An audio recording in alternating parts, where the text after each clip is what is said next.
La calanque de Portmiou, d'abord c'est une calanque, c'est la plus longue calanque du massif. C'est Portmiou. Et donc c'était, il y a très longtemps, c'était un port, c'était un havre de paix, ça veut dire que quand il y avait la tempête, les bateaux venaient se réfugier dans la calanque de Portmiou.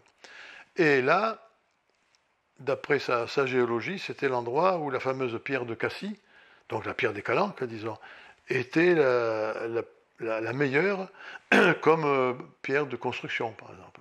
Et donc, il y a eu une idée, bon, à l'époque, on n'avait pas la même sensibilité que maintenant, et donc une autorisation a été demandée pour en faire une carrière.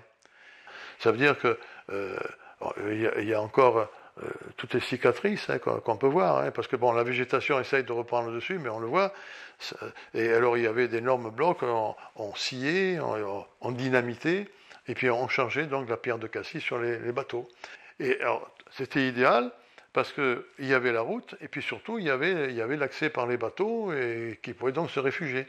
Et donc la calanque de Portmiou, qui est sur territoire de Cassis, a été complètement bousillée par ça. Les calanques de Marseille jusqu'à Cassis, des carrières à Marseille, il y en avait aussi. Hein, d'abord, des entreprises qui polluaient, il y en avait aussi. Et aujourd'hui, on a la sortie des égouts de Marseille qui arrive dans les calanques. Donc, moi, si j'étais les Marseillais, je ferais le canard quand même, avant de critiquer les Cassidens. Et la calanque de Cassis, c'est une calanque qui s'est faite en 1900. Et c'est pas le pêcheur d'anchois de Cassis qui allait pouvoir s'opposer aux vues industrielles Non, on n'avait pas le poids à l'époque. Hein. Bon, on a complètement abîmé cette calanque de Portmiou, et comme ça ne suffisait pas, on a continué sur la pointe Cacao, la péninsule Cacao, qu'on a là, ici, voilà.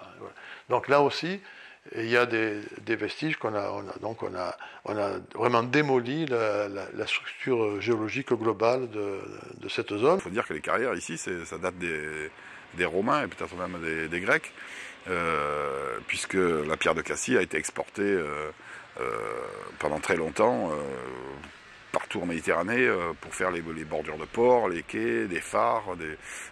C'était un matériel très, très, très demandé, particulier, parce que c'est une pierre qui est très dense. Bon.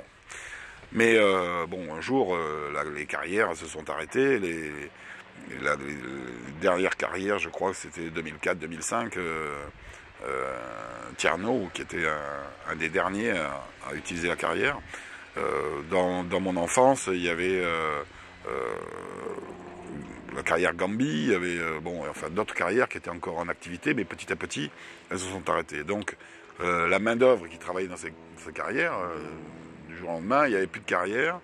Il y avait une cimenterie, la cimenterie Lafarge, qui était importante, qui l'a été moins ensuite, qui a été mécanisée aussi, et qui s'arrête maintenant.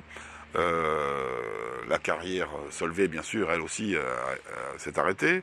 Les escaliers de la gare Saint-Charles à Marseille, c'est fait avec la pierre de Cassis.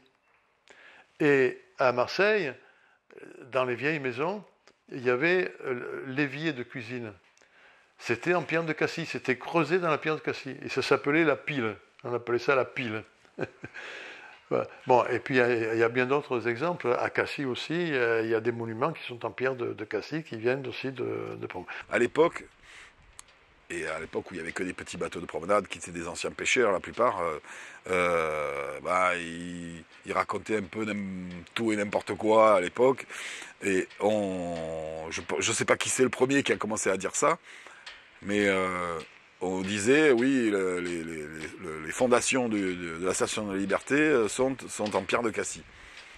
Et toujours aujourd'hui, ça se dit toujours pareil. Hein. Bon, nous, on ne le dit plus. On a fait des recherches quand même. Surtout avec Internet, aujourd'hui, on peut... il s'est avéré qu'il n'y a jamais eu de pierre de Cassis qui ont été envoyées pour faire les soubassements là-bas. La seule statue de la Liberté qui a été faite en pierre de Cassis, c'est celle de Saint-Cyr-sur-Mer, qui fait 1,50 m de haut, et qui est en pierre de Cassis. Voilà. Il y a eu, à un moment donné, une idée d'extension à la calanque d'Envaux. C'est-à-dire, la calanque d'Envaux, c'est considéré comme la plus belle, hein, la sublime. Hein, et grâce à une mobilisation très importante de tous les utilisateurs des calanques. Alors à l'époque, il n'y avait pas beaucoup d'associations, mais c'était le Club alpin français, les escures marseillais, etc. Même les autorités municipales de Castille, etc., se sont opposées, mais avec une fermeté terrible, qu'il y ait une extension à Envaux. Ça aurait été un massacre abominable. Et ils ont réussi. Ils ont réussi à arrêter. Et depuis, donc, l'exploitant a arrêté ses activités. Voilà.